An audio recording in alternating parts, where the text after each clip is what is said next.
Baik, selamat sore semuanya. Kita akan belajar prinsip sukses hari ini ya. Nah,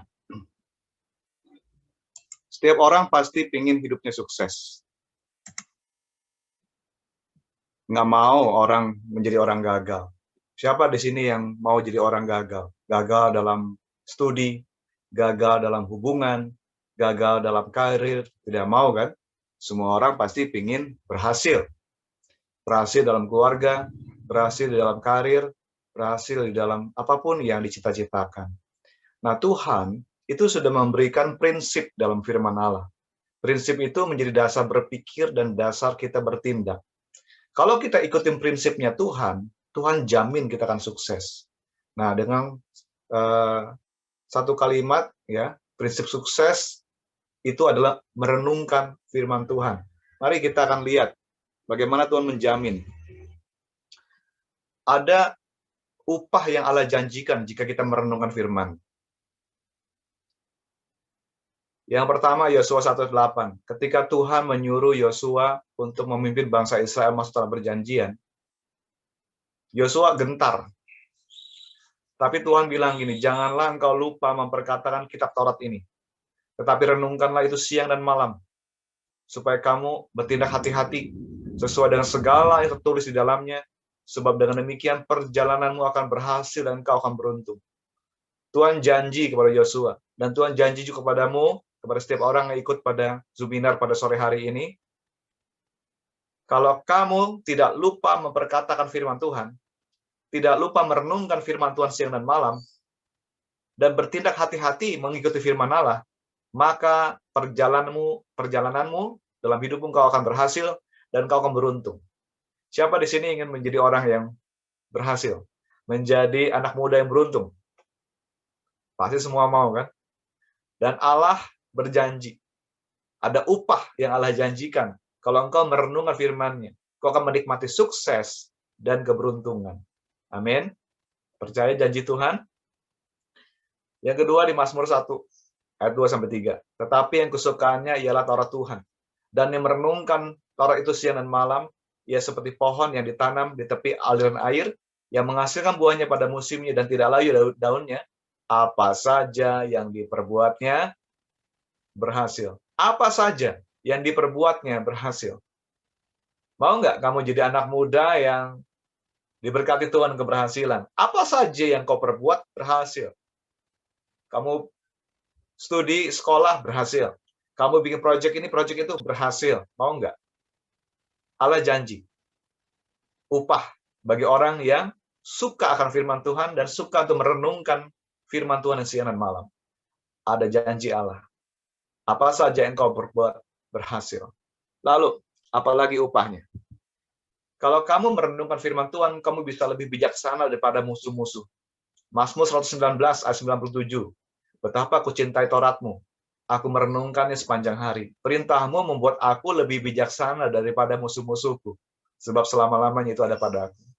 Jadi, kalau engkau suka firman Tuhan, merenungkan firman Tuhan, Tuhan berkati kamu akan lebih cerdas daripada orang lain. Lalu, di Mazmur 119 ayat 99. Kamu lebih berakal budi daripada semua pengajarmu. Dikatakan, aku lebih berakal budi daripada semua pengajarku, sebab peringatan-peringatanmu kurenungkan. Aku lebih mengerti daripada orang-orang tua, sebab aku memegang titah-titahmu. Wow. Jadi, walaupun kau masih muda, tapi kalau kamu suka merenungkan firman Tuhan, Tuhan bisa membuat kau lebih berakal budi daripada semua orang-orang tua. Berikutnya lagi, di Mazmur 63 ayat 5-6, seperti dengan lemak dan sumsum, jiwaku dikenyangkan, dan dengan bibir yang bersorak-sorai, mulutku memuji-muji. Apabila aku ingat kepadamu di tempat tidurku, merenungkan engkau sepanjang kawal malam, maka hatimu dipenuhi sukacita. Siapa di sini kalau tidur suka mimpi buruk? Nah, coba kamu sebelum tidur, merenungkan Tuhan. Merenungkan kasih setia Tuhan, maka hatimu akan dipenuhi dengan sukacita. Amin. Praktekkan.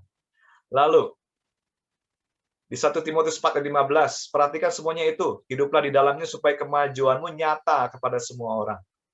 Kalau engkau suka firman Tuhan, merenungkan firman Tuhan, maka kemajuanmu akan nyata. Kamu akan maju. Di depan semua orang kemajuanmu nyata. Berikutnya, Apa yang Allah janjikan kalau kau merenungkan firman? Engkau akan menang atas dosa. Di Mazmur 119 ayat 9 dan 11 dikatakan, dengan apakah seorang muda mempertahankan kelakuannya bersih?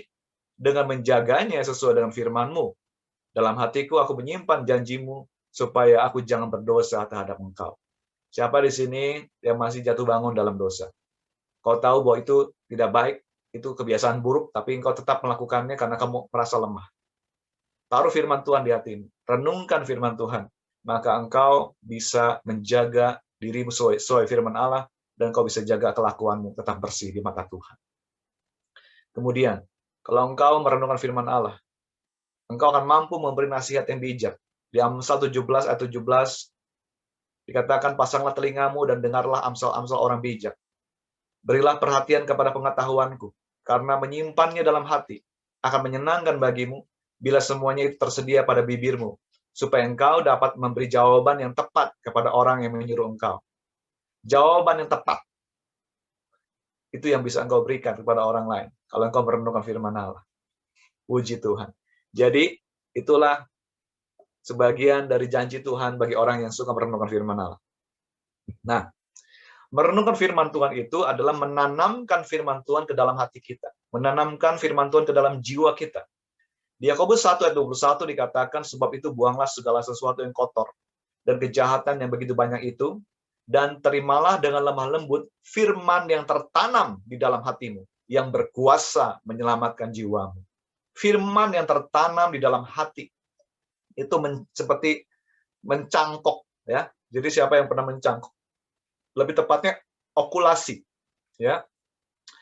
Menanamkan satu jenis tumbuhan kepada tumbuhan lain. Ya, misalnya mencangkok, yang paling sering saya suka buah durian. Ya, ada suatu daerah petani, ya, itu mencangkok satu jenis durian, batangnya itu ditanam di pohon durian yang jenis yang lain, gitu. Jadi si batang ini mendapat nutrisi dari si batang induk, menghasilkan suatu varian yang unik, ya, berbuah. Kemudian pohon apa lagi? Rambutan. Saya suka rambutan. Ada jenis misalnya rambutan binjai, itu dicangkok ke pohon rambutan rapiah, gitu. Ditanam di pohon induknya. Nah, itu firman Tuhan mengajarkan, ya. Kalau kita mencangkok firman Allah dalam hati kita, maka jiwa kita, hati kita juga akan menghasilkan buah sesuai firman itu. Contoh, dalam hati kita, kita tanamkan 1 Korintus 13. Kita hafalkan, kita tanamkan di hati kita, kasih itu sabar, kasih itu murah hati, kasih itu tidak cemburu, kasih itu tidak memegahkan diri dan tidak sombong, ia tidak melakukan yang tidak sopan. Terus ditanam di hati. Nanti firman Tuhan itu akan berbuah. Ketika kita sudah cangkokkan firman Tuhan, tanamkan firman Tuhan di hati kita, maka akan berbuah sendirinya nanti. Kita akan menjadi orang sabar. Engkau akan menjadi orang yang murah hati. Ada orang Kristen yang ingin hidupnya benar dengan usaha sendiri. Dan akhirnya dia frustasi, nggak bisa. Dan memang susah. Kita tuh hidup benar bukan karena kekuatan kita. Itu bisa semua dengan alamiah, yaitu apa? Kalau kita tinggal dalam firman. Dan firman Tuhan tinggal dalam hati kita. Makanya ada suatu kebiasaan yang harus kita praktekkan, itu mencangkok firman Tuhan. Menanam firman Tuhan di hati kita. Biar firman Tuhan nanti sendiri dengan sendirinya akan bertumbuh dan berbuah. Nah, itu yang akan kita pelajari dalam pelajaran 2 kali pertemuan ini. Bagaimana mencangkok firman Tuhan, menanam firman Tuhan dalam hati kita, ke dalam jiwa kita. Nah, kita akan mendasari pembelajaran menanam firman Tuhan ini di hati, mencangkok firman Tuhan dalam hati, ya, dari Amsal 2. Yuk, sama-sama kita baca.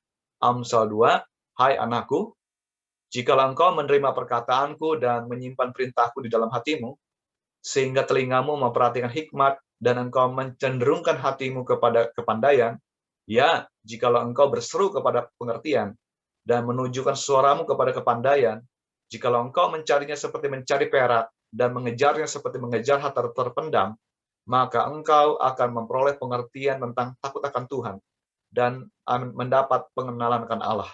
Perhatikan yang dikasih bold ya, dikasih penegasan. Hai anakku, jikalau engkau menerima perkataan, pertama menerima perkataan dan menyimpan perintah dalam hatimu, mencenderungkan hatimu kepada kepandaian, jikalau engkau berseru pada pengertian. Itu perhatikan kata-kata itu. Kemudian kita lanjutkan pembacaan kita ayat 6. Karena Tuhanlah yang memberikan hikmat, dari mulutnya datang pengetahuan dan kepandaian. Ia menyediakan pertolongan bagi orang yang jujur, menjadi perisai bagi orang yang tidak bercela lakunya, sambil menjaga jalan keadilan dan memelihara jalan orang-orang yang setia. Maka engkau akan mengerti tentang kebenaran, keadilan, dan kejujuran, bahkan setiap jalan yang baik. Karena hikmat akan masuk ke dalam hatimu, dan pengetahuan akan menyenangkan jiwamu. Kebijaksanaan akan memelihara engkau. Kepandaian akan menjaga engkau. Haleluya, puji Tuhan. Nah, berdasarkan Amsal 2 ayat 1-11 ini, kita bisa belajar bagaimana mencangkok firman Tuhan ke dalam hati kita. Bagaimana menanamkan firman Tuhan ke dalam jiwa kita. Ya. Nah, perhatikan bagian ini. Kita menyembah Allah. Ya. Allah kita Esa. Kita mengenal Allah sebagai Bapa kita. Allah Bapa mengutus anaknya menjadi manusia. Dikatakan firman itu menjadi manusia. Namanya Yesus Kristus. Lalu semua pewahyuan-pewahyuan ya di Alkitab itu digenapi dalam Yesus. Jadi Yesus itu adalah firman yang hidup. Kemudian semua karya Yesus ditulis kemudian di Perjanjian Baru. Lalu Alkitab menjadi lengkap, 39 kitab Perjanjian Lama, 27 kitab Perjanjian Baru. Semua pewahyuan, pernyataan Allah kepada manusia dituliskan dalam Alkitab. Alkitab itu firman yang tertulis. Dan pewahyuan Allah yang terakhir kepada manusia itu adalah anaknya sendiri, firman yang hidup. Nah, firman yang hidup itu Yesus Kristus naik ke surga. Sebentar lagi kita akan merayakan hari kenaikan Tuhan Yesus tanggal 13 Mei. Dia memberikan Roh Kudusnya. Tuhan Yesus memberikan Roh Kudusnya untuk mengajar kita akan firman Tuhan. Jadi Allah yang Esa, Bapa, Anak, dan Roh Kudus terlibat di dalam pernyataan firman Allah. Nah, sekali lagi, Alkitab adalah firman yang tertulis. Yesus itu firman yang hidup. Nah, kalau kita mau menanamkan firman Tuhan dalam hati kita, kita harus menerima firman Tuhan yang pertama. Di mana menerima firman Tuhan? Dalam roh kita. Ketika seseorang menerima Yesus sebagai Tuhan dan Juru Selamatnya, maka Allah memberikan Roh Kudusnya tinggal dalam hati orang itu. Roh Allah tinggal dalam roh orang itu. Nah, perhatikan gambar ini. Manusia itu adalah makhluk roh yang mempunyai jiwa tinggal dalam tubuh. Orang yang sudah menerima Tuhan Yesus dalam rohnya, manusia batinnya, itu tinggal roh Allah. Nah, roh yang sudah dilahirkan kembali, itu menerima firman Allah. Dia perlu mendengar firman Allah, perlu membaca firman Tuhan tiap hari. Satu pasal minimal. Seperti yang sudah kita biasakan dalam Badeno. Nah, kemudian kita menggunakan jiwa kita. Jiwa itu ada pikiran, perasaan, kehendak. Nah, pikiran kita pakai untuk apa? Menghafal firman. Menghafal, mengulang, menulis pasal itu, memperhatikan kata-kata kuncinya, terus menghafal, ya, mengulang-ulang. Lalu kita menggunakan kemauan kita, kehendak kita untuk mempelajari, menyelidiki firman Tuhan. Mengobservasi, menafsirkan, dan akhirnya kita menerapkan firman Tuhan. Kita melakukan studi kata. Sebentar kita akan pelajari ya. Saya kasih contoh bagaimana studi kata, word study. Lalu referensi silang, mempelajari firman Tuhan menggunakan ayat-ayat referensi silang. Lalu kita menggunakan perasaan kita, yaitu merenungkan. Merenungkan firman Tuhan berarti membawa firman Tuhan kepada Tuhan. Jadi kita perkatakan firman Tuhan pada diri sendiri, kemudian perkatakan firman Tuhan sebagai doa kita. Kita jadikan firman Tuhan itu sebagai aplikasi pribadi, personalisasi. Kita bawa firman Tuhan menjadi doa pribadi kita. Sambil membayangkan konsepnya. Ya. Nah, kemudian terakhir adalah penerapan, mentaati firman Tuhan. Kita tulis apa yang saya mau lakukan untuk menerapkan firman Allah itu. Periksa konsep dan prinsipnya, menguji buahnya. Kenapa? Nanti saya akan jelaskan kenapa kita perlu menguji setiap konsep yang ada dalam pikiran kita. Setiap ide yang ada dalam pikiran kita. Nah, berdasarkan Amsal pasal 2, ayat 1 sampai 11 yang sudah kita baca tadi, ada 5 langkah kita mencangkok firman Tuhan. Yang pertama, terima firman Allah. Yang kedua, hafalkan firman Tuhan. Ketiga, selidiki firman Tuhan. Keempat, renungkan firman Tuhan. Kelima, taati firman Tuhan. Nah, baik, kita akan pelajari pertemuan Sabtu ini 3 langkah. Menerima, hafal, selidiki. Sabtu depan kita akan lanjut dengan langkah merenungkan dan mentaati. Ya, baik. Sudah siap belajar? Mencangkok firman Tuhan yang pertama, terimalah firman Allah. Terimalah firman yang hidup. Ibrani 4 ayat 12 dikatakan sebab firman Allah hidup dan kuat dan lebih tajam daripada pedang bermata dua manapun. Ia menusuk dalam sampai memisahkan jiwa dan roh. Sendi-sendi dan sumsum, ia sanggup membedakan pertimbangan dan pikiran hati kita. Jadi firman Allah itu hidup, bukan mati. Firman Allah itu bukan hanya perkataan tulisan yang tidak ada kuasanya. Firman Allah itu hidup. Nah, kita mulai menerima firman ketika kita menerima Yesus. Ketika seseorang percaya kepada Tuhan Yesus Kristus, yang adalah firman yang hidup, maka dia bisa menerima firman. Perkataan Tuhan, sabdanya Tuhan. Yohanes 1 ayat 1 dikatakan pada mulanya adalah firman. Logos, bahasa Yunani-nya. Logos itu bersama-sama dengan Allah. Dan Logos itu adalah Allah. Kemudian Logos itu menjadi manusia, diam di antara kita. Logos itu, firman itu adalah anak tunggal Allah, namanya Tuhan Yesus Kristus. Jadi, kalau kita mau menanam firman Tuhan di hati kita, sebelumnya kita harus menerima firman yang hidup dulu, yaitu Logos, firman hidup Yesus dalam hati kita. Sudahkah engkau menerima Yesus sebagai Tuhanmu, sebagai Juru Selamatmu? Cek hatimu. Kalau engkau masih ragu ada Yesus di hatimu, buka hatimu, undang Yesus masuk hatimu. Katakan, Tuhan Yesus, aku undang engkau masuk hati. Jadilah Tuhan dan Juru Selamatku. Ketika engkau sudah menerima Yesus sebagai Tuhan, kau percaya kepada Yesus Kristus sebagai Tuhan dan Juru Selamatmu, maka Allah memberikan Roh Kudus-Nya tinggal dalam hatimu. Ketika Roh Kudus Allah tinggal dalam hatimu, dalam rohmu, maka engkau dilahirkan kembali menjadi anak Allah. Dan salah satu tanda, bukti bahwa engkau adalah seorang anak Allah, adalah kalau kamu cinta firman Tuhan. 1 Petrus pasal 2, ayat 2-3 dikatakan, dan jadilah sama seperti bayi yang baru lahir, yang selalu ingin akan air susu yang murni, dan yang rohani, supaya olehnya kamu bertumbuh dan beroleh keselamatan, jika kamu benar-benar telah mengecap kebaikan Tuhan. Jadi Rasul Petrus mengumpamakan firman Tuhan itu seperti apa? Air susu yang diminum oleh bayi yang baru lahir. Seorang bayi yang baru lahir, dia butuh air susu supaya dia bisa bertumbuh, supaya sehat. Demikian manusia perlu firman Allah. Lalu dalam Matius pasal 4 ayat 4, Tuhan Yesus berkata, manusia hidup bukan dari roti saja, tetapi dari setiap firman yang keluar dari mulut Allah. Jadi firman Tuhan itu diumpamakan seperti makanan rohani kita. Sudahkah engkau makan firman Tuhan, minum air firman Tuhan setiap hari? Dengan membaca firman Tuhan, dengan mendengar firman Tuhan. Di Wahyu 1 ayat 3 dikatakan, berbahagialah ia yang membacakan dan mereka yang mendengarkan kata-kata nubuat ini, dan yang menuruti apa yang ada tertulis di dalamnya, sebab waktunya sudah dekat.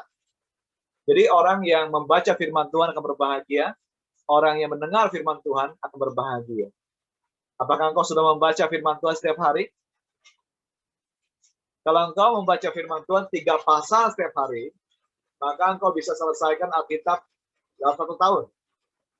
Kalau kamu baca 1 pasal setiap hari, berarti baru selesai 1 Alkitab, Kejadian sampai Wahyu, ketika 3 tahun. Nah, mulailah membaca firman Tuhan. Kalau mulai bisa 1 pasal, 1 pasal. Kalau sudah bisa 3 pasal, 3 pasal setiap hari. Ya. Nah,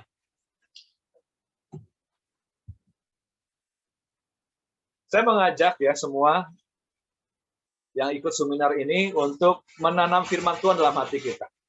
Mencangkok firman Tuhan ke dalam hati kita.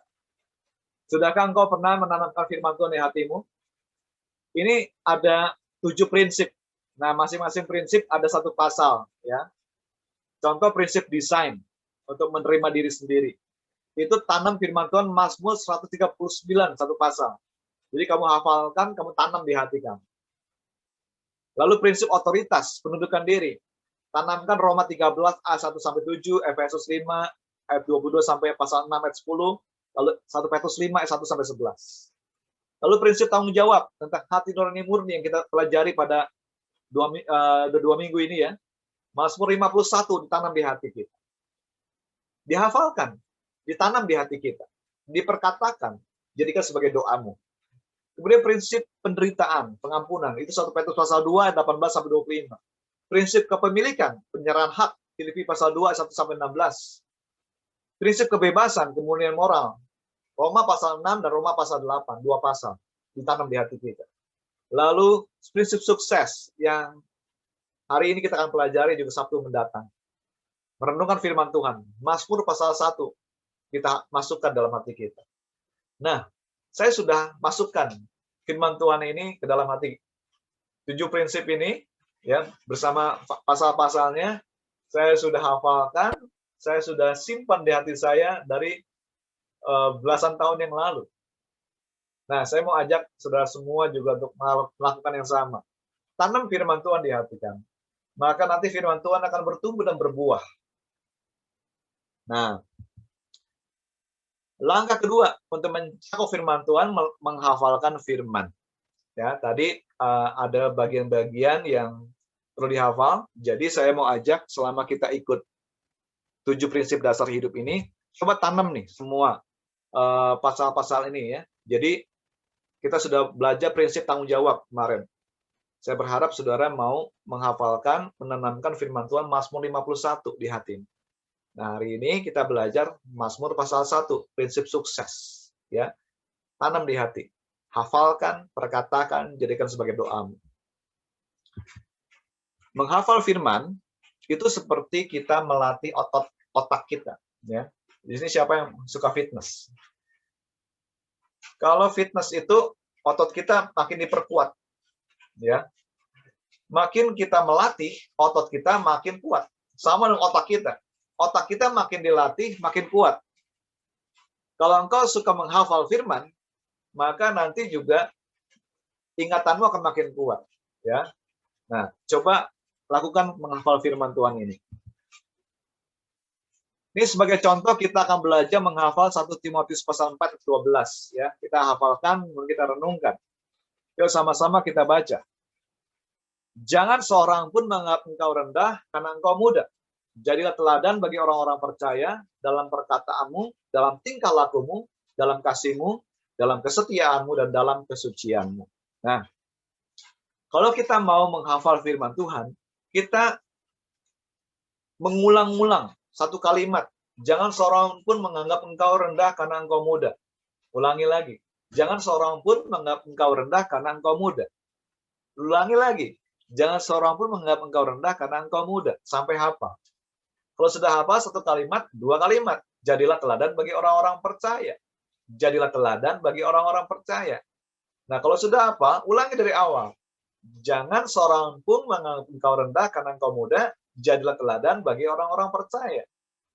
Sekali lagi, jangan seorang orang pun menganggap engkau rendah karena engkau muda. Jadilah teladan bagi orang-orang percaya. Nah, kalau sudah hafal dua kalimat, kalimat ketiga. Dalam perkataanmu, dalam tingkah lakumu, dalam kasihmu, dalam kesetiaanmu, dan dalam kesucianmu.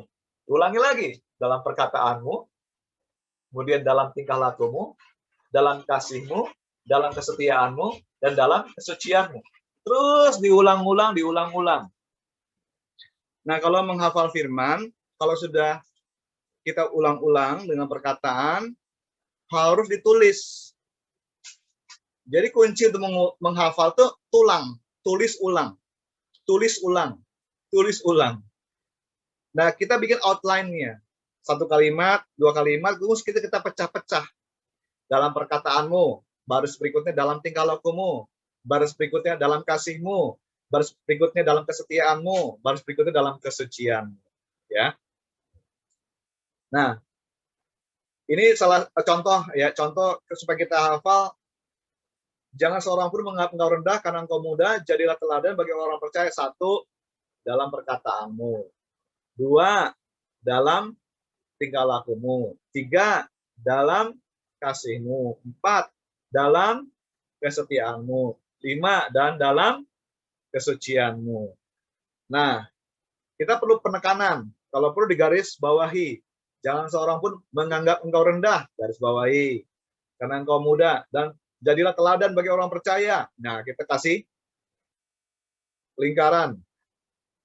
Dalam perkataanmu, kasih penegasan. Dalam tingkah lakumu, dalam kasihmu, dalam kesetiaanmu, dalam kesucian. Jadi, untuk menghafal firman, kita bikin outline.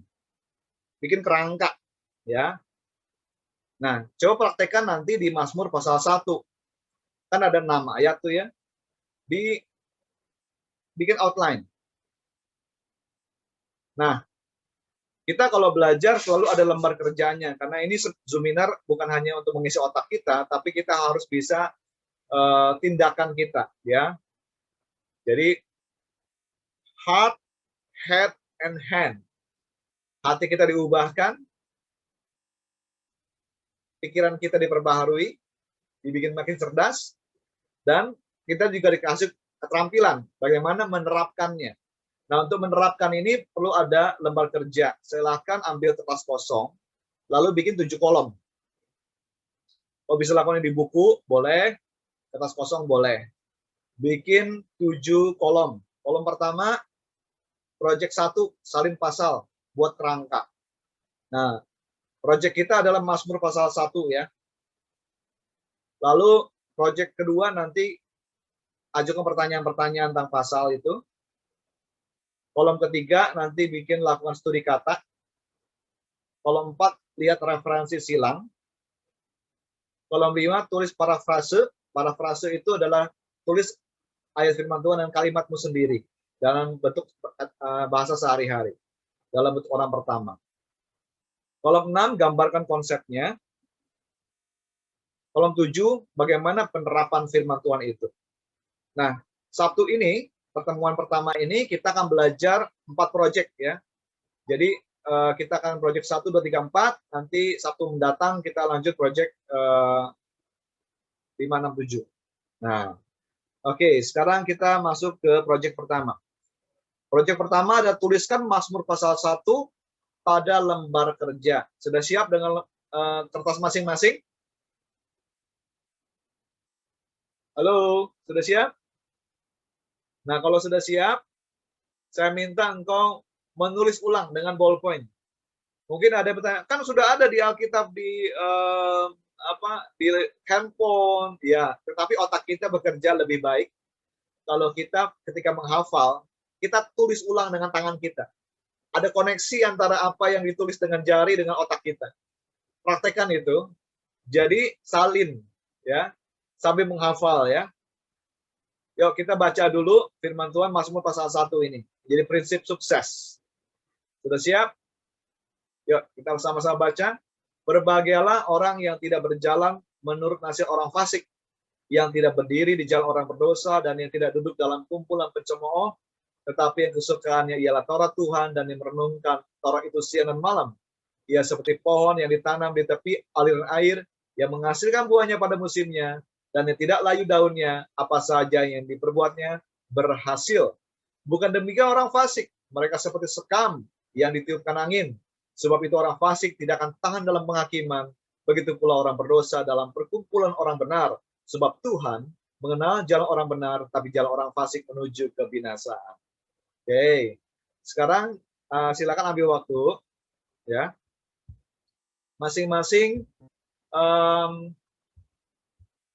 tulis di kertas Mazmur pasal 1.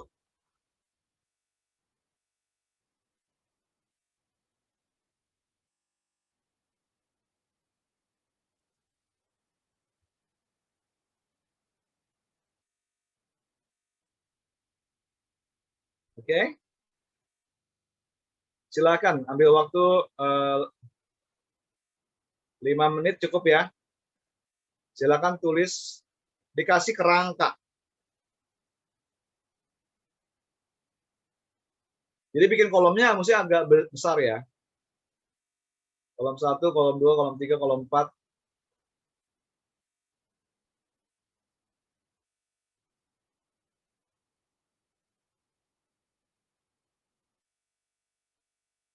Saya anjurkan kalau pakai kertas A4, mungkin kolom halaman pertama 1 sampai 4, kemudian belakangnya baru project selanjutnya 5, 6, 7.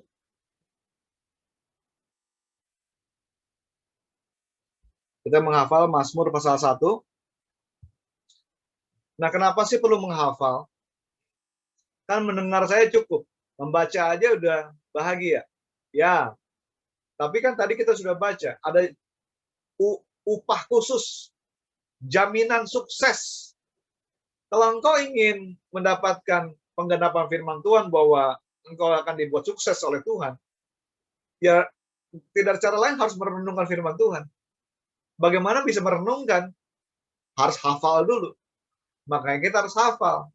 Makanya orang Yahudi itu disuruh sama Tuhan untuk mengajar anak-anaknya berulang-ulang. Kenapa harus berulang-ulang? Supaya hafal. Ulangan 6 ayat 7. Haruslah engkau mengajarkannya berulang-ulang kepada anak-anakmu dan membicarakannya apabila engkau duduk di rumahmu, apabila engkau sedang dalam perjalanan, apabila engkau berbaring, apabila engkau bangun, berulang-ulang memperkatakan firman Tuhan. Supaya apa? Hafal anaknya. Makanya anak Yahudi umur 12 tahun itu sudah hafal Taurat. Kejadian, Keluaran, Imamat, Bilangan, Ulangan, kitab Musa 5. Ya. Umur 12 tahun mereka yang hafal ada upacara bar mitzvah, bar anak mitzvah Taurat. Jadi anak Taurat. Hafal loh. Dari kitab Kejadian, Keluaran, Imamat, Bilangan, Ulangan setiap kata. Luar biasa nggak? Jadi siapa yang hafal satu kitab? Belum ada kan? Saya aja baru ngapalin yang tadi pasal-pasal tadi, 7 prinsip itu. Saya rindu untuk suatu hari bisa hafal satu kitab. Ya, orang Yahudi itu semua, ya, hampir semuanya hafal kitab Taurat. Makanya Tuhan kasih mereka sukses. Coba perhatiin, siapa orang paling kaya di dunia ini? Siapa orang paling pintar di dunia ini? Siapa penemu-penemu? Kalau kita belajar ya, kamu belajar penemu benda ini siapa? Benda ini coba cari. Keturunan siapa dia? Tuhan tidak pernah lalai menggenapi firman-Nya. Kalau engkau merenungkan firman Tuhan, Tuhan jamin kau sukses. Jadi karena itu, jangan malas, jangan lupa memperkatakan firman Tuhan, tapi renungkanlah firman Tuhan siang dan malam. Bagaimana cara merenungkannya? Hafalkan dulu. Ya. Nah, sekarang kita punya project nih. Selama seminggu ini, hafalkan Mazmur pasal 1. Bisa? Pasti bisa. Nah, supaya bisa, kita paling bagus ada partnernya. Sudah punya belum partner yang tanggung jawab? Coba pilih ya. Dari kelompok kecilmu, bisa janji berdua-berdua. Nah, pikirkan siapa orang yang kepadanya kau bisa bertanggung jawab menghafal firman. Jadi minta kesediaannya untuk mendengarkan ayat-ayat yang kau hafalkan tiap minggu. Bisa janjian lewat telepon. Ya. Tulis nama partnermu pada lembar kerja. Oke. Nah, ini gimana nih panitia ya? Ditentukan oleh panitia atau suruh pilih sendiri-sendiri nih?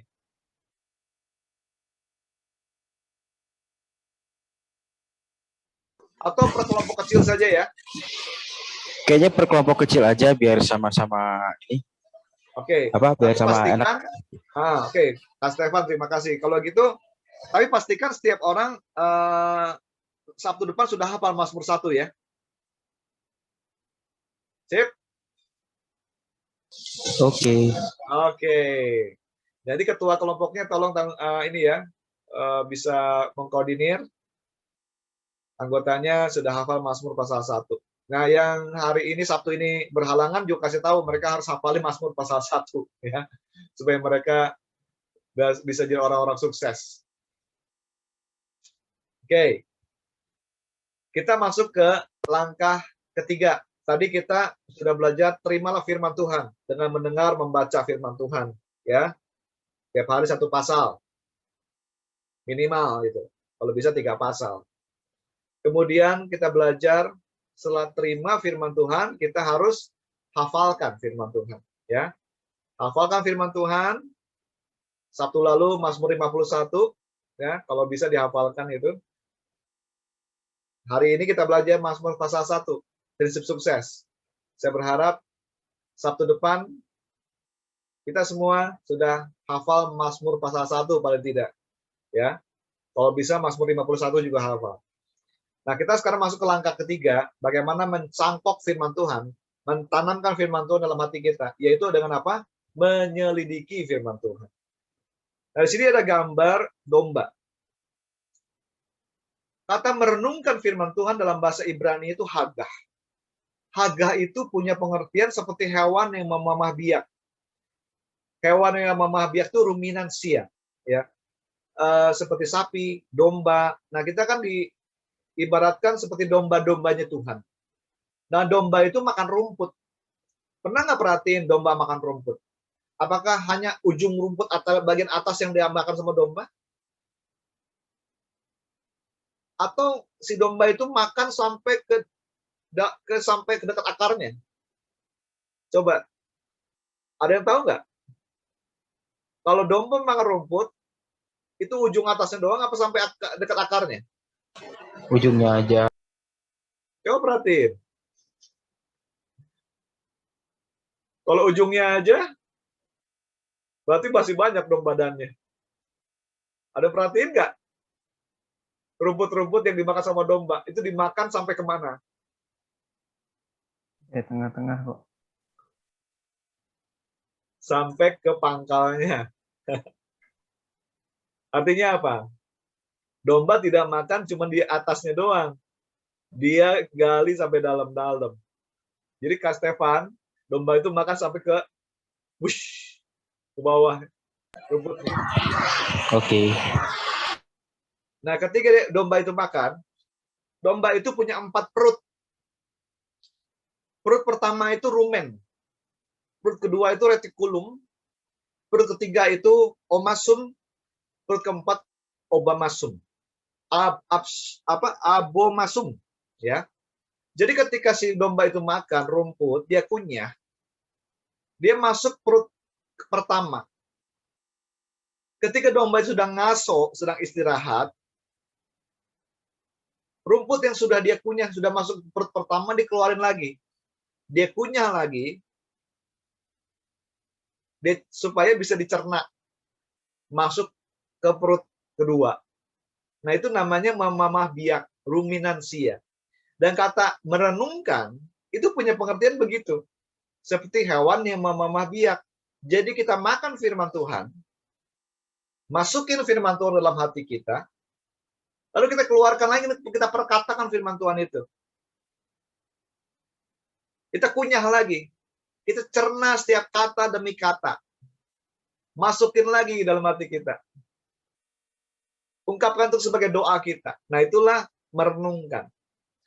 Jadi merenungkan itu perlu perlu usaha, ya. Nah, ada orang-orang yang suka cerita begini, Pak, saya sudah dengar firman Tuhan, saya sudah baca firman Tuhan, tapi kok saya suka nggak dapat apa-apa ya? Benar nggak ngalamin gitu? Atau pernah dengar orang seperti itu? Baca Alkitab, tapi nggak dapat apa-apa. Kan ada juga yang ngajarin, udah, ngerti nggak ngerti, baca aja. Saya mau ngajak kita naik level. Kita nggak cuma terima firman Tuhan dengar baca. Nggak cuma baca dengar nonton. Naik level. Hafalkan dan selidiki. Itu perlu belajar. Mempelajari firman Tuhan itu kita gunakan pertanyaan-pertanyaan. Ya, ada pertanyaan observasi, ada pertanyaan penafsiran, ada pertanyaan penerapan. Jadi kalau kita baca firman Tuhan, contoh 1 Timotius pasal 4 ayat 12 tadi, janganlah seorang pun menganggap engkau rendah karena engkau muda.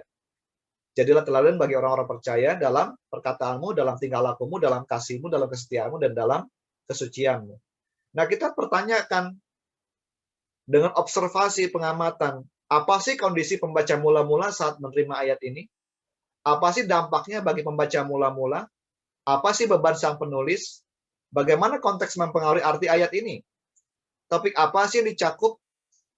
Akankah budaya Bible culture saat penulisan Alkitab menambah pengertian kepada kita? Oh, ternyata budaya waktu itu begitu ya. Itu pertanyaan observasi. Ya. Setelah observasi, mengamati, masuk pertanyaan kedua, pertanyaan penafsiran. Apa arti kata ini? Apa sih arti frase ini? Jadi teladan. Apa itu artinya? Apa arti penting dari urutan kenapa perkataan dulu, tingkah laku, kasih, kesetiaan, baru kesucian? Kenapa berurutan seperti itu? Ada nuansa perbedaan apa yang terlihat dalam pasal ini? Gitu. Setelah pertanyaan penafsiran, masuk pertanyaan penerapan. Apa yang dikatakan pasal ini kepadaku? Mengapa penting bagi saya untuk menerapkan firman Tuhan ini? Adakah perintah untuk ditaati? Bagaimana saya menerapkannya dalam hidup saya? Apakah ada prinsip-prinsip yang perlu diskusikan? Karakter apa yang diminta di situ? Adakah janji yang bisa diklaim? Adakah contoh untuk diikuti? Nah, itu pertanyaan penerapan. Jadi kalau baca Alkitab, mau naik level, ya, menyelidiki. Dengan apa? Pertanyaan. Ada 3 pertanyaan tuh. Pertanyaan observasi, pengamatan. Kedua, pertanyaan penafsiran, kita tafsirkan ayat itu. Apa sih artinya? Kemudian pertanyaan penerapan. Jadi kalau baca Alkitab jangan langsung pertanyaan penerapan. Observasi dulu, tafsirkan dulu, baru penerapannya. Oke, gitu ya. Nah, sekarang saat kita menyelidiki kitab suci, kita harus punya presuposisi. Presuposisi itu peranggapan. Peranggapan yang alkitabiah, ya. Saat kita menyelidiki, mempelajari firman Tuhan, kita harus ngerti, percaya bahwa ayat-ayat firman Tuhan itu diilhami oleh Allah. Itu bukan buku biasa. Kita baca Alkitab jangan kayak baca novel. Karena Alkitab itu diilhamkan oleh Allah. Sebab tidak pernah nubuat dihasilkan oleh kehendak manusia, tetapi oleh dorongan Roh Kudus, orang-orang berbicara atas nama Allah. Dan janji Tuhan adalah janji yang murni, bagaikan perak yang teruji 7 kali dimurnikan dalam dapur peleburan di tanah. Alkitab itu murni. Karena itu Alkitab tidak ada salahnya. Karena itu dapat dipercayai. Ya, karena diilhamkan oleh Allah. Kemudian, kita harus menyadari ya, bahwa setiap ayat firman Tuhan itu berguna buat kita. Segala tulisan yang diilhamkan Allah memang bermanfaat untuk mengajar kita, menyatakan kesalahan kita, memperbaiki kelakuan kita, mendidik kita dalam kebenaran, supaya setiap kita, orang-orang kepunyaan Allah, diperlengkapi untuk setiap perbuatan baik.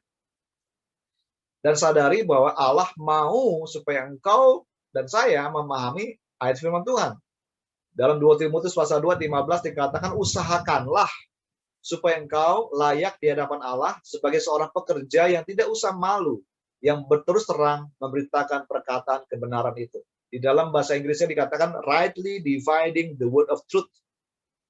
Ya, saya berharap anak-anak JP dan juga komunitas di Makassar nanti boleh menjadi anak-anak muda yang terdidik dalam firman Tuhan, yang able, rightly dividing the word of truth, yang bisa menyelidiki kebenaran firman Tuhan secara tepat. Nah, perlu belajar gitu. Kemudian, presuposisi Alkitabiah berikutnya, Roh Kudus adalah guru kita. Tetapi apabila Ia datang, yaitu Roh kebenaran, Roh Kudus akan memimpin kamu dalam seluruh kebenaran. Dalam 1 Korintus pasal 2 dikatakan kita tidak menerima roh dunia, tetapi roh yang berasal dari Allah, supaya kita tahu apa yang dikaruniakan Allah kepada kita. Dan karena kami menafsirkan hal-hal rohani kepada mereka yang mempunyai roh, kami berkata-kata tentang karunia-karunia Allah dengan perkataan yang bukan diajarkan kepada kami oleh hikmat manusia, tetapi oleh roh Allah. Jadi saat kita mempelajari firman Tuhan, menyelidiki firman Tuhan, sadari bahwa kita tidak bisa memahami Alkitab dengan hikmat manusia, dengan intelektual manusia. Kita perlu Roh Kudus untuk mengajarkan. Karena Alkitab itu ditulis oleh Roh Allah, diilhamkan oleh Roh Allah, oleh para penulis Alkitab, 40 orang penulis tulis Alkitab, itu diilhami oleh Roh Allah. Jadi sesungguhnya Allah lah yang mengilhamkan orang-orang yang menulis Alkitab. Makanya kita kalau baca Alkitab, nggak bisa pakai hikmat manusia bacaan. perlu penerangan Roh Kudus. Berikutnya, kita tidak bisa menyelami kekayaan firman Tuhan.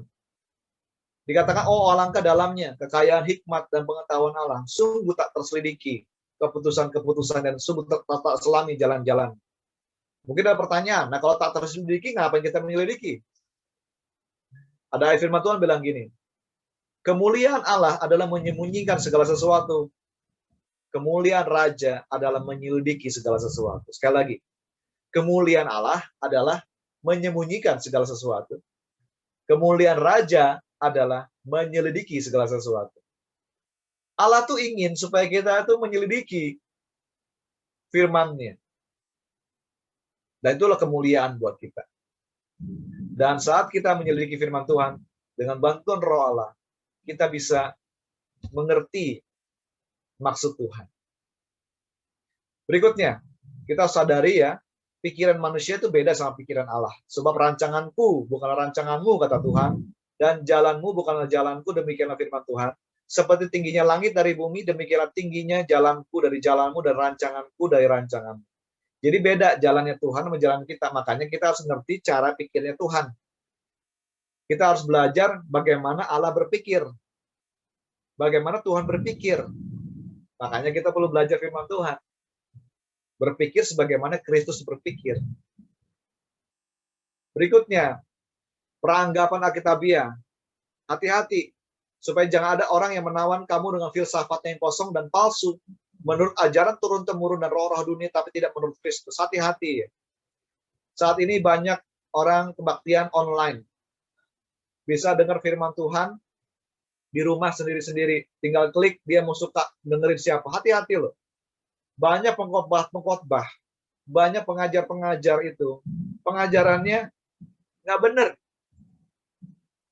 Hati-hati, jangan sampai ditawan oleh filsafat yang kosong. Ada orang-orang ya yang memberitakan itu bawa idenya sendiri, ide duniawi, mengartikan pasal-pasal. Hati-hati. Makanya kita harus hati-hati di dalam mempelajari firman Tuhan. Kemudian presuposisi Alkitabiah berikutnya, Allah berbicara kepada kita lewat Alkitab. Karena itu harus lebih teliti kita memperhatikan apa yang telah kita dengar, supaya kita jangan hanyut di bawah arus. Ya, Tuhan bisa bicara kepada kita lewat Alkitab. Karena itu, mari kita mempelajari firman Tuhan. Nah, sudahkah engkau menyelidiki firman Tuhan dengan pasal-pasal yang kau baca dengan pertanyaan-pertanyaan? Nah, coba ya. Tadi kan kita sudah praktek tulis Mazmur pasal 1 ya. Nah, sekarang kita bisa di lembar kerja ya. Kita bisa ajukan pertanyaan-pertanyaan itu Mazmur pasal 1. Pertanyaan observasi, pertanyaan penafsiran, pertanyaan penerapan. Oke, masih punya waktu. Kita bagi kelompok ya, 10 menit ya maksimal. Bagi kelompok, coba Mazmur pasal 1 dikasih pertanyaan-pertanyaan ini. Dan masing-masing menjawab ya. Nah, saya akan tetap di freeze ininya, pertanyaan observasi, pertanyaan penafsiran, pertanyaan penerapan. Oke? Nah, kalau sudah selidiki dengan pertanyaan-pertanyaan, lakukan studi kata, word study. Nah, kita sangat beruntung, kita punya sekarang sabda.org. Di sabda.org itu adalah kumpulan dari alat-alat tools untuk mempelajari firman Tuhan. Jadi nanti silakan klik sabda.web.sabda.org study untuk mempelajari studi kata. Nanti saya demonstrasiin ya. Nah, nanti kalau sudah saya kasih tahu, nanti PR-nya adalah di project 3 di kolom 3 tuliskan definisi arti studi kata dalam Mazmur pasal 1. Berbagai Allah, orang yang tidak berjalan menurut nasib orang fasik. Orang fasik itu orang apa sih? Studi kata tuh. Ya. Orang yang tidak berjalan menurut jalan orang berdosa, tidak berdiri dalam kumpulan pencemooh, tapi kesukaannya adalah Taurat Tuhan. Kesukaan itu apa bahasa aslinya? Merenungkan Taurat itu, merenungkan tuh bahasa aslinya apa? Ya, nanti bisa di project 3 dilanjutkan. Kemudian project 4 itu adalah referensi silang. Kalau kita baca Alkitab, itu selalu ada ayat-ayat referensi silang. Contoh 1 Timotius pasal 4 ayat 12, kamu lihat di Alkitabmu. Itu ada tulisan kecil di pembatas Alkitab tuh ada, ya. Khusus untuk Alkitab studi itu pasti ada, ya. Atau gunakan saja konkordansi yang di sabda.org, ya. Nah, nanti kalau udah dapat referensi silang, bacalah ayat-ayat yang berkaitan dengan Mazmur pasal 1. Contoh Mazmur pasal 1, berbagailah orang yang tidak berjalan menurut orang fasik. Ada ayat paralel nggak gitu dengan ayat yang di bagian kitab suci lain? Tetapi kesukaannya ialah Taurat Tuhan dan merenungkan firman itu siang dan malam. Itu ada ayat paralelnya. Referensi silang, coba dicek. Kenapa kita perlu baca ayat-ayat yang berkaitan? Karena itu akan memberikan kita wawasan, memberikan kita pengertian. Ternyata ayat itu di tempat lain itu berkaitan dengan ini ya, gitu. Coba temukan itu ya. Nah, sekarang aku mau demonstrasiin penggunaan sabda.org ya. Nanti PR-nya kerjaan project 3, project 4, project 3 itu studi kata, project 4 referensi silang. Oke. Nah, saya share yang ini. Nanti klik sabda.org muncul kayak gini. Contoh 1 Timotius 4 ayat 12 tadi ya.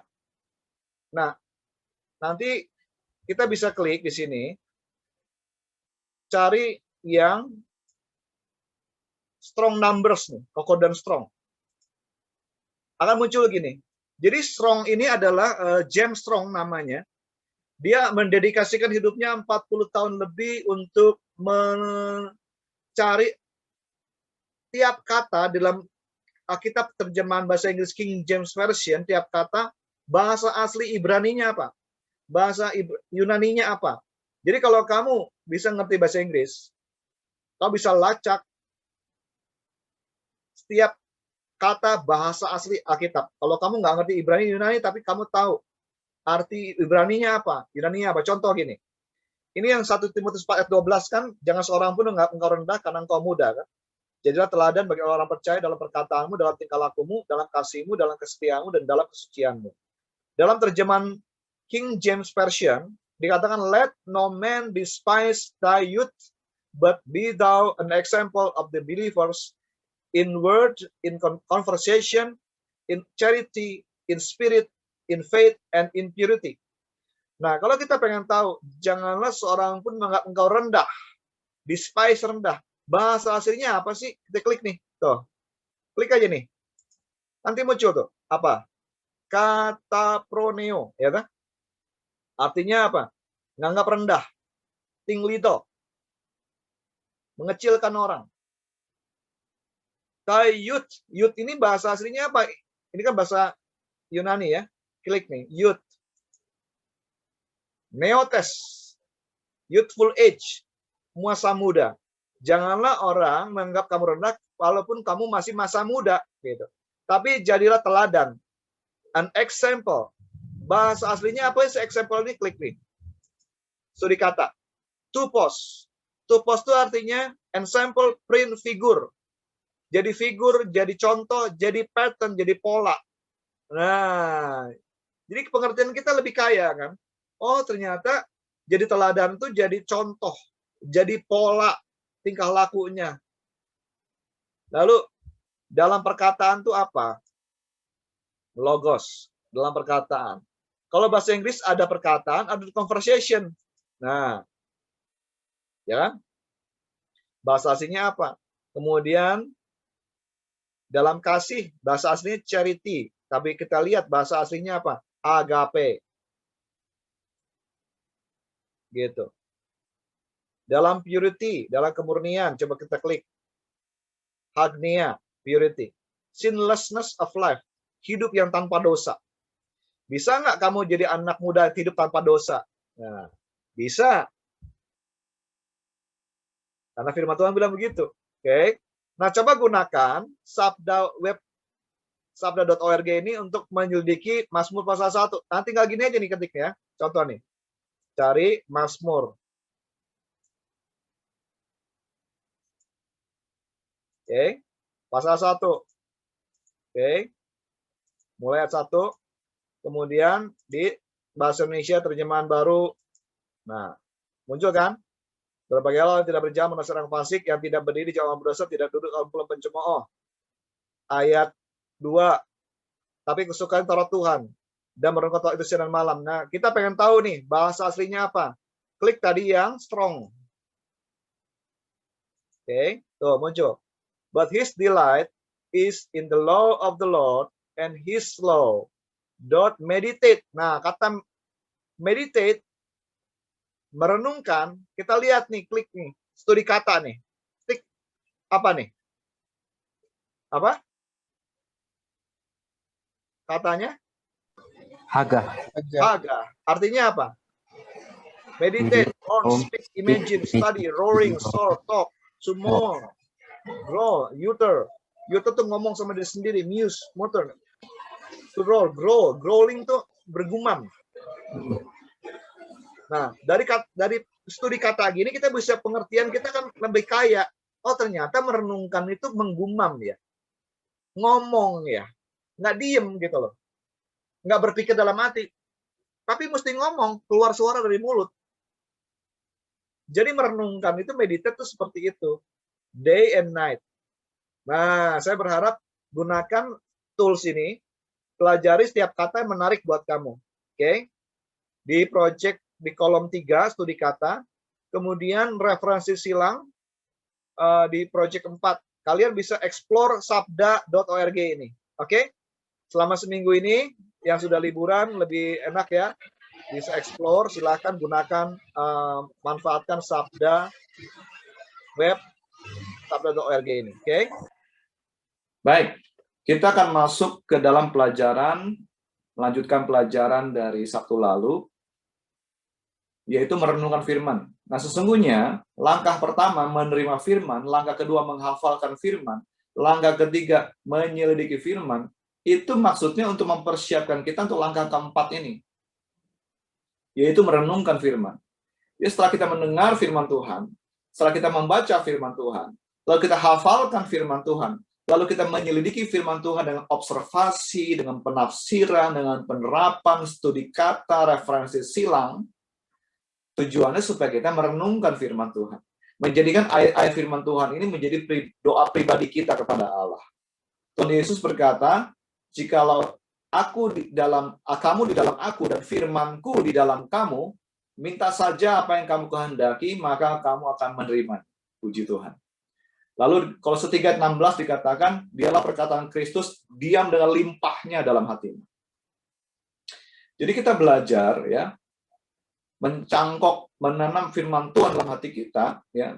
Langkah pertama menerima firman Tuhan. Langkah kedua menghafalkan firman Tuhan. Langkah ketiga menyelidiki firman Tuhan. Langkah keempat merenungkan firman. Supaya firman itu ya akhirnya menjadi suatu bagian dalam diri kita yang kita bisa doakan, percakapkan dengan Tuhan. Nah, dalam merenungkan firman ada 4 langkah. Yang pertama menyembah Allah dalam roh, kedua mempersonalisasikan atau mempribadikan pasal itu ke dalam jiwa kita. Ketiga, bawa tiap kata dalam doa. Keempat, bayangkan konsep dalam pasal itu. Ya, kita akan lihat 4 langkah ini lebih detail. Yang pertama, saat merenungkan firman kita menyembah Allah. Saat engkau percaya pada Kristus, Roh Allah masuk dalam dirimu. Roh itu, Roh Allah bersaksi bersama dengan roh kita bahwa kita adalah anak-anak Allah. Dan Tuhan Yesus berkata, Allah itu roh. Spirit. Bahasa aslinya pneuma. Allah itu nggak kelihatan, Allah itu roh. Dan barang siapa menyembah Allah, harus menyembahnya dalam roh dan kebenaran. Jadi penyembahan yang benar terjadi dalam roh kita. Dengan persekutuan kita dengan Roh Kudus. Dan kalau kita mengikuti ajaran firman Tuhan. Nah, kata menyembah dalam Yohanes 4 ayat 24, barang siapa menyembah Allah, itu proskuneo. Proskuneo artinya menyembah, memuja, berlutut, membungkukkan diri, atau jatuh di hadapan yang kita sembah. Seperti seekor anjing yang menjilat tangan tuannya. Itu proskuneo. Nah, coba biasakan saat engkau merenungkan firman, engkau berlutut di hadapan Allah. Seperti seorang yang memuja gitu, Tuhan. Ini memang perlu kebiasaan, ya. Dalam waktu tenang, saat teduh, coba engkau berlutut, ya, menyembah Tuhan sambil merenungkan firman Allah. Di Wahyu pasal 4 ayat 10 sampai 11 ini ada contoh ekspresi penyembahan. Maka tersungkurlah ke-24 tua-tua itu di hadapan Allah yang duduk di atas tahta itu, dan mereka menyembah Allah yang hidup sampai selama-lamanya. Dan mereka melemparkan mahkotanya di hadapan tahta itu sambil berkata, "Ya Tuhan dan Allah kami, Engkau layak menerima pujian, hormat, dan kuasa, sebab Kau telah menciptakan segalanya, dan oleh karena kehendak-Mu, semuanya itu telah ada dan diciptakan untuk kemuliaan-Mu. Terpujilah Tuhan." Penyembahan sesungguhnya adalah menerima firman, setuju dengan firman, dan bertujuan untuk melakukan semua yang tertulis di dalamnya. Seperti 24 tua-tua ini, ya, yang mengatakan, "Saya menerima firman-Mu Tuhan, bahwa Engkau menciptakan segala sesuatu oleh karena kehendak-Mu, dan kami diciptakan untuk kemuliaan-Mu. Saya setuju itu, dan saya menyembah-Mu." Nah, itu penyembahan. Kita belajar dari Daud, "Tunjukkanlah kepadaku jalan-Mu ya Tuhan, supaya aku hidup menurut kebenaran-Mu. Bulatkan hatiku untuk takut akan nama-Mu." Jadi ketika engkau dan aku semua mau hidup menurut kebenaran firman Tuhan, itulah penyembahan. Ketika kita setuju mengaminkan firman Tuhan, "Ya, amin Tuhan. Saya setuju, saya mau ikut firman-Mu, saya mau turuti firman," itu penyembahan. Nah, jadi merenungkan firman itu harus ada penyembahan di hati kita. Penyembahan itu adalah kita setuju dengan firman dan kita mau mengikuti firman Allah. Yang kedua, langkah dalam merenungkan firman itu personalisasikan pasal yang kita baca ke dalam hati kita, ke dalam jiwa kita. Pribadikan. Di Alkitab itu ada dua pribadi yang Allah sendiri berkata, Ia berkenan di hatiku. Yang pertama Tuhan Yesus, kedua adalah Daud. Daud itu berkenan di hati Allah oleh karena Daud mengembangkan suatu persekutuan sampai-sampai Tuhan itu menyebutnya, "Engkau berkenan di hatiku." Nah, mengapa Daud berkenan di hati Allah? Sebab Daud adalah orang yang suka merenungkan firman. Daud itu mempribadikan semua perkataan firman Tuhan, "Saya setuju Tuhan, saya mau ikuti firman-Mu." Contoh di Mazmur 4 ayat 3-4, Daud kalau sebelum tidur, dia merenungkan firman Allah. "Ketahuilah bahwa Tuhan telah memilih baginya seorang yang dikasihinya." Ini bicara soal diri sendiri sebenarnya. "Tuhan mendengarkan apabila aku berseru kepadanya. Biarlah kamu marah, tetapi jangan berbuat dosa. Berkata-katalah dalam hatimu di tempat tidurmu, tetapi tetaplah diam." Berkata-kata dalam hati. Itu merenungkan firman. Itu mengucapkan firman Allah.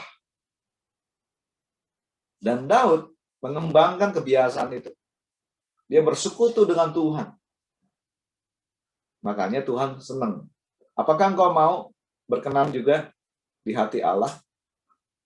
Jadi kebiasaan merenungkan firman Tuhan. Ya. Dimulai dengan menerima firman, menghafal firman, menyelidiki firman Tuhan, dan merenungkan firman Tuhan. Nah, coba perhatikan gambar ini. Di dalam roh kita, itu ada roh Allah. Kita selalu senantiasa kalau baca firman Tuhan, menyelidiki firman Tuhan, merenungkan firman Tuhan, minta tolong Roh Kudus. Sebab Roh Kudus diutus oleh Tuhan Yesus untuk menjadi roh penolong yang menuntun kita dalam seluruh kebenaran. Kita gunakan pikiran kita gunakan perasaan kita gunakan kehendak kita dalam merenungkan firman Tuhan. Dalam merenungkan firman Tuhan ini, kita hafalkan firman, kemudian kita perkatakan firman Tuhan. Berbahagialah orang yang tidak berjalan menurut nasihat orang fasik. Jadikan itu sebagai doa kita. Tuhan, aku mau menjadi orang yang berbahagia. Sebab itu Tuhan, aku tidak akan mengikuti nasihat orang yang jahat. Aku juga tidak akan mengikuti jalan orang berdosa. Kalau teman-temanku melakukan itu, mabuk-mabukan, temanku free sex, temanku pacaran kelewat batas, aku tidak melakukan. Aku juga tidak akan duduk dalam kumpulan pencemooh. Tetapi kesukaanku ialah firman-Mu, Tuhan.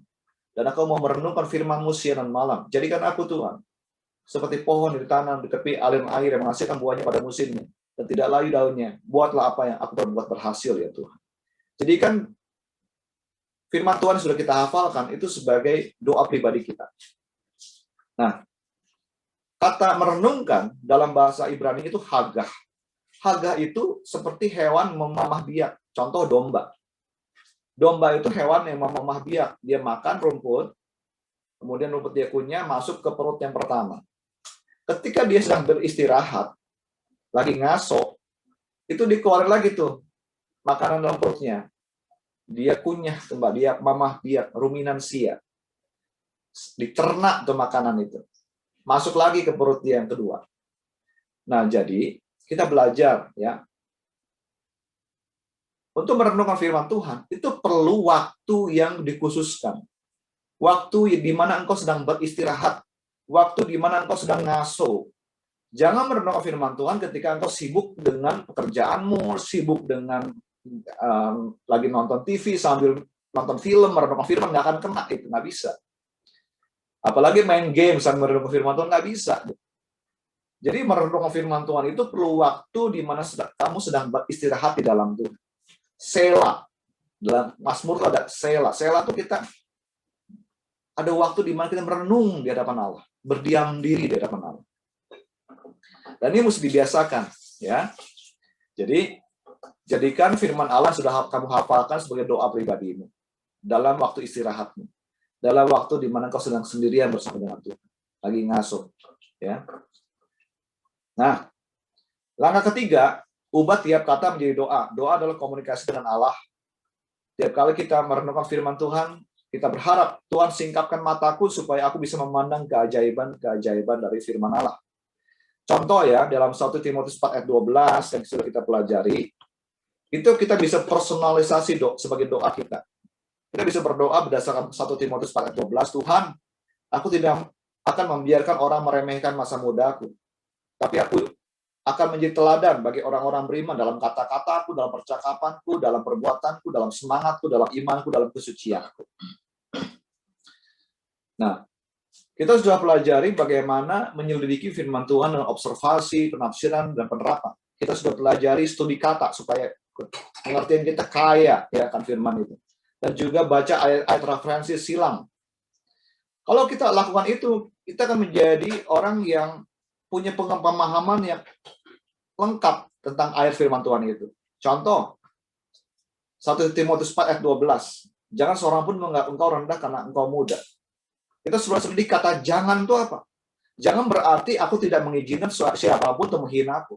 Artinya, saya tidak akan memberi orang lain kesempatan untuk melakukan, untuk menghina aku. Aku tidak akan mengizinkan dalam hidupku kata-kata, tindakan, sikap yang tidak dewasa, tidak pantas bagi orang Kristen. Ayo kita tutup dalam doa. Tuhan, maafkan aku ya atas setiap kata-kataku, atas tindakanku, atas sikapku.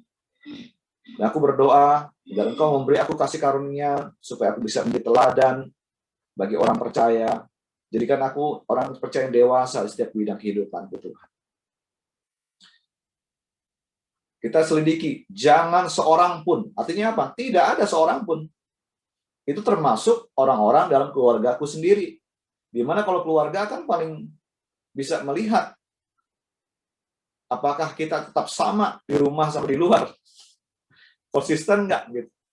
Keluarga dan teman kita yang terdekat itu paling bisa melihat kelemahan kita, titik buta, blind spot kita. Dan yang paling bisa memberitahu kelemahanmu adalah keluargamu, orang terdekat dengan diri.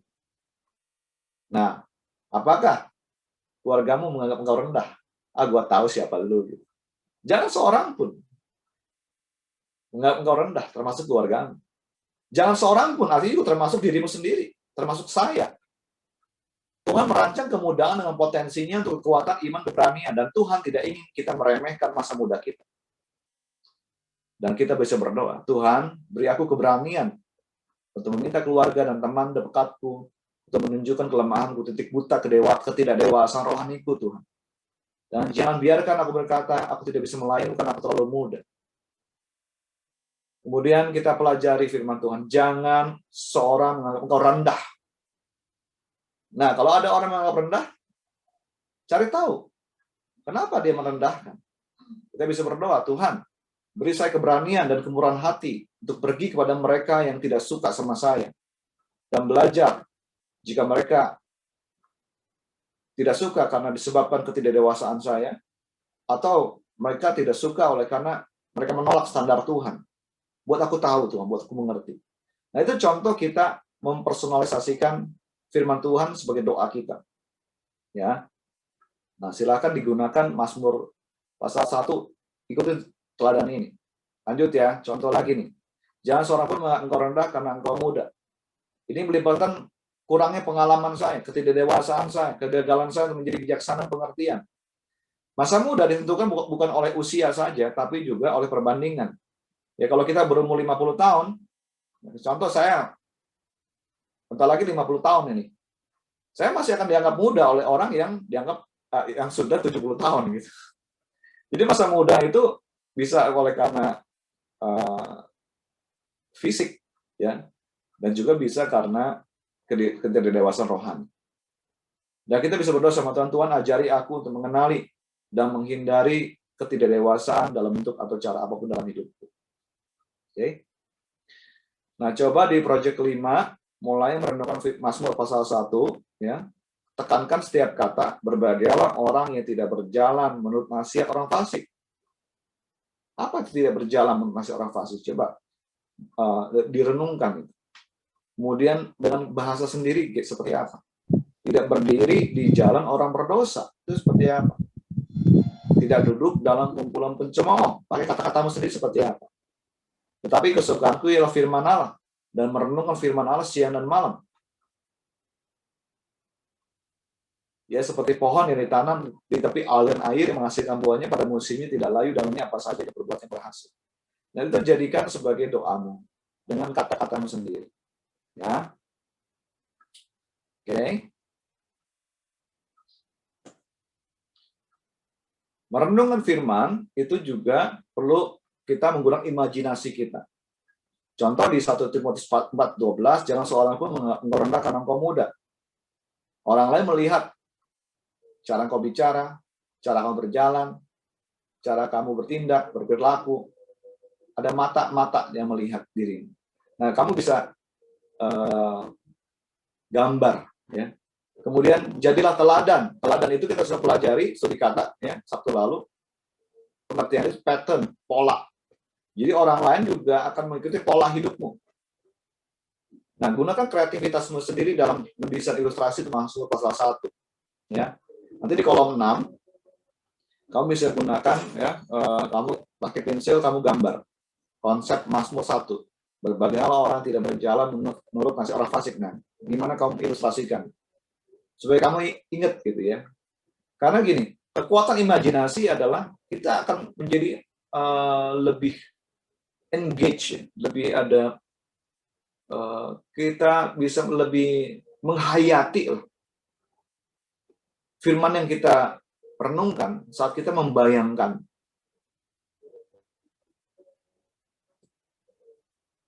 Oke.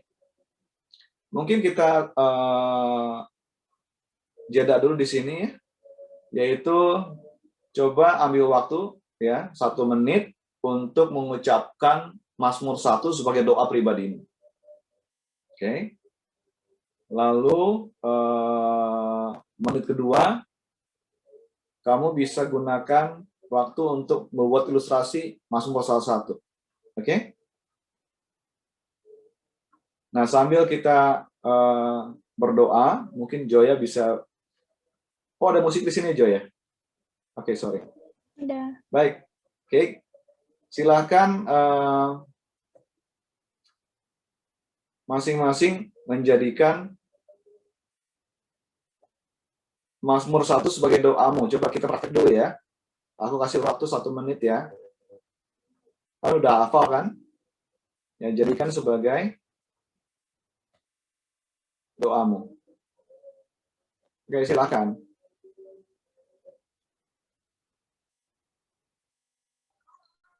Proyek ke-6 coba ambil waktu 1 menit atau 2 menit ya, 1 sampai 2 menit untuk menggambar ilustrasi Mazmur 1. Kamu gunakan imajinasi kamu ya. Silakan digambarkan Mazmur pasal 1 dengan gambar. Siap? Oke, Krista kasih lihat teman-teman ilustrasi kamu. Kelihatan nggak ya? Seperti apakah? Ini Sambil dijelaskan ya. Terbalik nih. Oh, Terbalik. Nah. ini aku bikin Ya, sambil storytelling dijelaskan sih. dong sama teman-teman. Yang pertama ini Ya, muka orang senyum. Kan berbahagialah orang yang tidak berjalan menurut nasihat orang fasik. Jadi dia muka orangnya senyum. Terus yang tidak berdiri jalan orang berdosa. Ini ada jalan terus ada tanda X. Terus yang kesukaannya yang tidak duduk dalam kumpulan pencemooh. Jadi orang-orang ini ceritanya di sekitar itu yang suka mencemooh dia. Terus yang kesukaannya ialah Taurat Tuhan. Ada gambar Alkitab, terus ada love-love kayak gini. Dan merenungkan Taurat itu siang dan malam. Ada gambar bulan sama matahari. Nah, dari situ ya seperti pohon yang ditanam di tepi aliran air. Di sini ada air ya. Dan menghasilkan buahnya pada musimnya. Dan yang tidak laui daunnya, apa yang saja yang diperbuatnya pasti berhasil. Terus, bukan demikian, orang fasik, mereka seperti sekam yang ditiupkan angin. Jadi ini kayak ada angin, terus sekamnya tertiup gitu. Sebab itu, orang fasik tidak akan tahan dalam penghakiman. Nah, lambang penghakiman ini kayak timbangan gitu. Begitu pula, orang berdosa,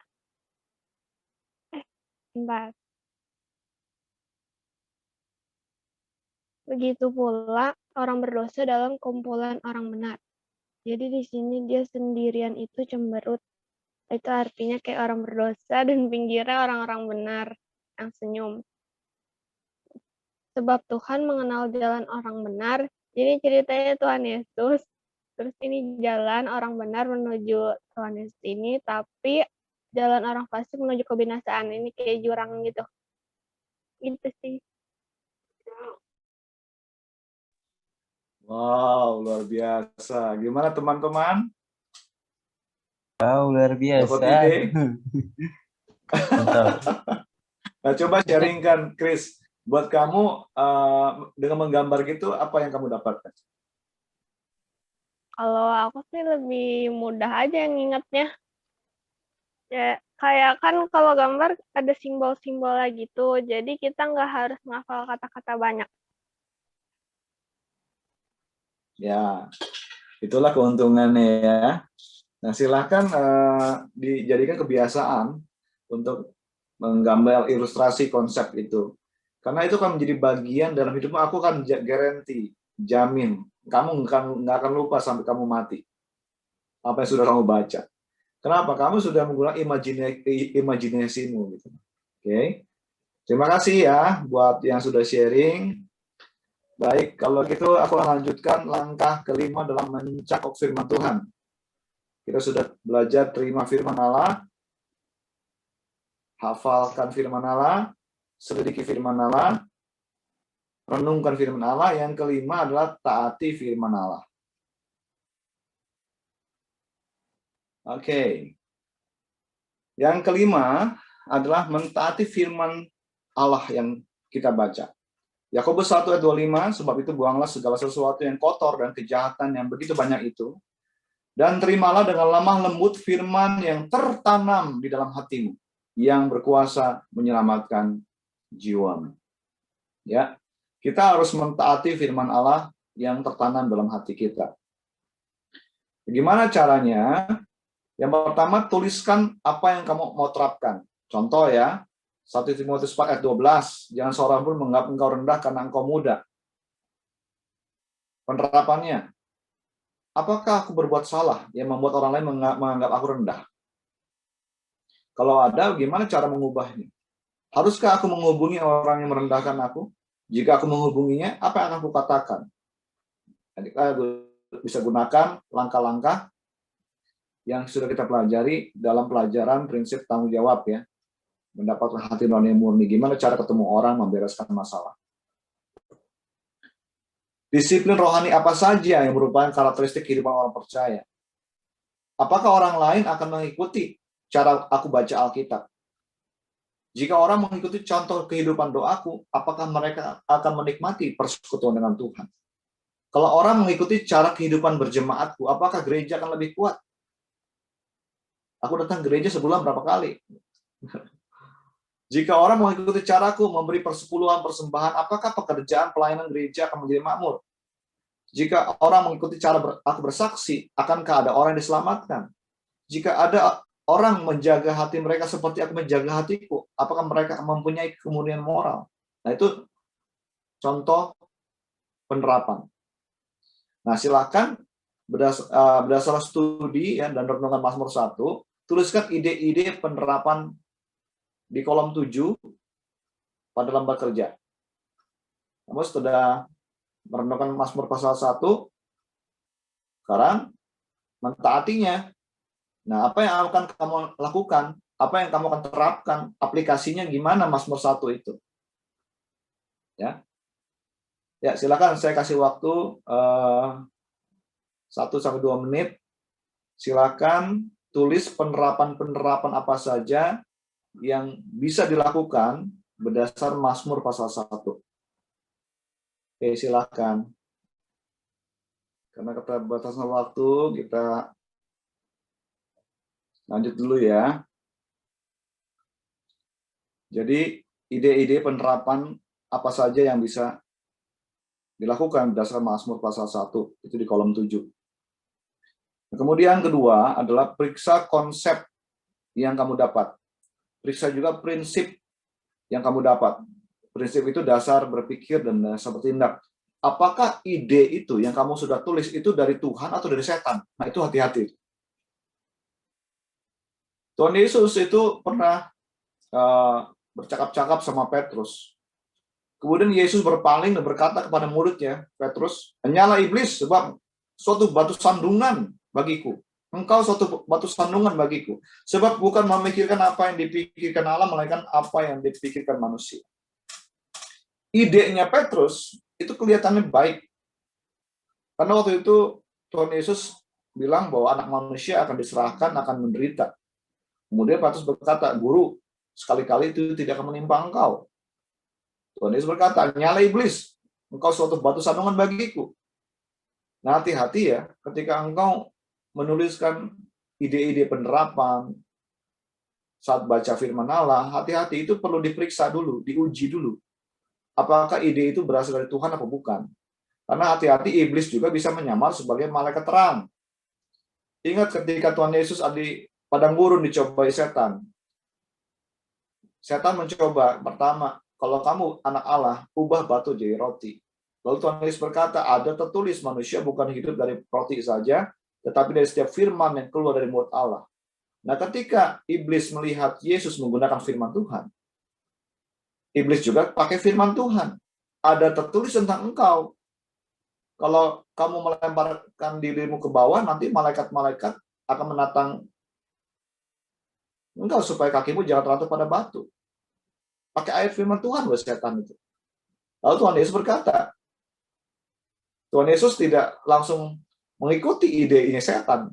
Dia uji dulu. Ada tertulis kata Tuhan Yesus, jangan kau mencobai Tuhan Allahmu.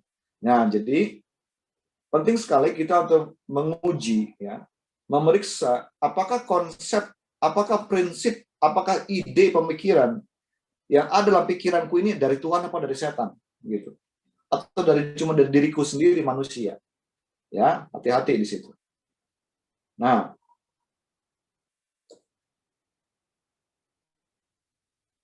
di proyek ke-7 kan ada ide-ide itu kan. Pastikan ide itu konsisten dengan prinsip kebenaran Alkitab. Dalam 2 Timotius 2 ayat 15, Rasul Paulus memberikan nasihat kepada Timotius juniornya. Usahakanlah supaya engkau layak di hadapan Allah sebagai seorang pekerja yang tidak usah malu, yang berterus terang memberitakan perkataan kebenaran itu. Kalau dalam bahasa Inggrisnya, rightly defining the word of truth, yang bisa membagi firman Tuhan, kebenaran, secara benar. Gitu. Artinya apa? Saat kita mempelajari firman Tuhan, merenungkan firman, kemudian timbul ide-ide, kita harus memastikan bahwa itu adalah sesuai dengan kebenaran Alkitab. Gitu. Ya. Dan yang terakhir, dalam penerapan kita harus menguji buah yang dihasilkan. Tuhan Yesus berkata, jikalau kamu tinggal di dalam aku dan firman-Ku tinggal di dalam kamu, mintalah apa saja yang kamu kehendaki dan kamu akan menerimanya. Dalam hal inilah Bapa-Ku dipermuliakan, yaitu jika kamu berbuah banyak, dan dengan demikian kamu adalah murid-murid-Ku. Bagaimana kita menguji buah yang dihasilkan? Yang pertama, apakah menghasilkan karakter Kristus? Apakah kalau saya melakukan ide itu, pemikiran itu, karakter saya akan menyerupai karakter Kristus? Yang kedua, apakah buahnya akan tetap, bukan hanya sementara saja. Nah, ini adalah cara kita menguji buah yang kita hasilkan saat kita menerapkan firman Allah. Nah, saya berharap saudara dapat hikmat dari pembelajaran sore hari ini. Ya. Pelajaran hari ini kita sudah selesaikan. Lembar kerja silakan diisi. Ya, jadi kita pakai Mazmur pasal 1. Proyek pertama, menyalin pasal 1, kemudian proyek kedua, ajukan pertanyaan observasi, penafsiran, dan penerapan. Ketiga, lakukan studi kata, apa itu pencemooh, apa itu merenungkan, dan seterusnya. Lihat referensi silang, ayat-ayat Alkitab lain yang berkaitan dengan Mazmur pasal 1. Kemudian 5, tulis para frase dari pasal tersebut. Dalam bentuk orang pertama, jadikan doa pribadi. Keenam, gambarkan konsepnya, seperti yang Krista lakukan tadi contohnya. Yang ketujuh, tetapkan bagaimana menerapkan pasal itu. Dari ide-ide yang semua kamu uji, ya, kamu periksa, kamu mau menerapkan yang mana.